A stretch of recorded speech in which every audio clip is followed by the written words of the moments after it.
Mariama et Astou discutent le long du chemin, parlant de tout et de rien. Mariama ne se doute pas encore que celle qu'elle croit être son amie est en fait un djinn qui a pris son apparence. Plus elles avancent, plus Astou devient silencieuse. Alors qu'elles continuent leur route, Astou emprunte soudain un autre chemin qui les mène vers la forêt.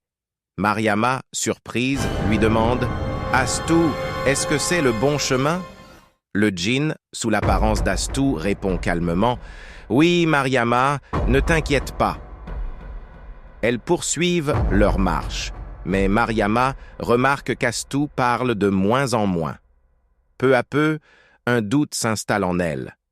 Astou n'est peut-être pas celle qu'elle prétend être.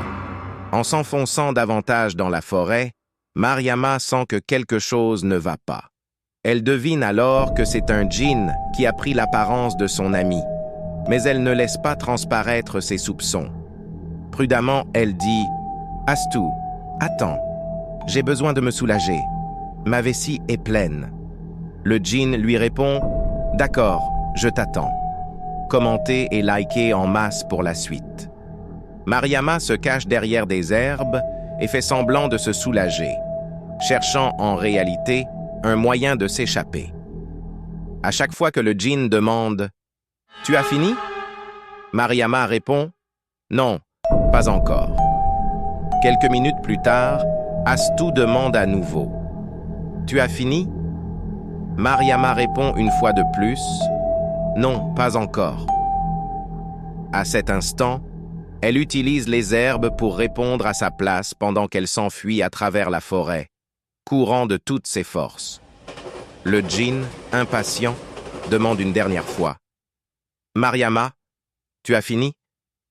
Les herbes, imitant la voix de Mariama, répondent « Non, pas encore. » Mais cette fois, le djinn trouve cela étrange et se dit que quelque chose ne va pas. Il décide de vérifier et se rend compte que Mariama n'est plus là et que ce sont les herbes qui répondaient à sa place. Enragé, il reprend sa véritable forme et se lance à sa poursuite, volant à travers le ciel. De son côté, Mariama court de toutes ses forces, presque arrivée chez elle. Une véritable course-poursuite s'engage.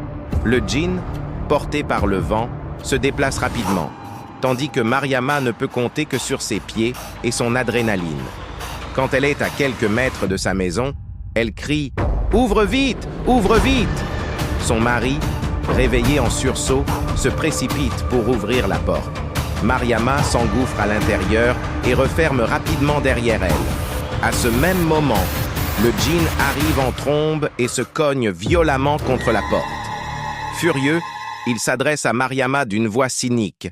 « Tu as de la chance, Mariama, vraiment beaucoup de chance. Si je t'avais attrapé, tu n'imagines même pas ce que je t'aurais fait. Vous parlez partout de vos projets sans aucune discrétion. Que cela te serve de leçon. » Quelques jours après cet épisode, Mariama tombe gravement malade et jure de ne plus jamais être aussi imprudente dans le futur. Commentez et likez pour plus d'histoires.